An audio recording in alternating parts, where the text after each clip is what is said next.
اللهم صل على سيدنا ونبينا وشفيعنا وحبيبنا مولانا محمد صلى الله تعالى عليه وعلى آله وأصحابه وبارك وسلم. প্রথমে আমরা ইমাম সাহেবের জন্য দেব, আমাদের সম্মানিত ইমাম সাহেবের জন্য দেব।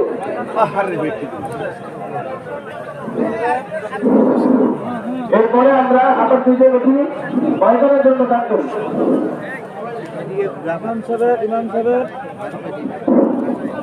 সাহেবের আবার প্রথমে ইমাম সাহেবের জন্য দিই।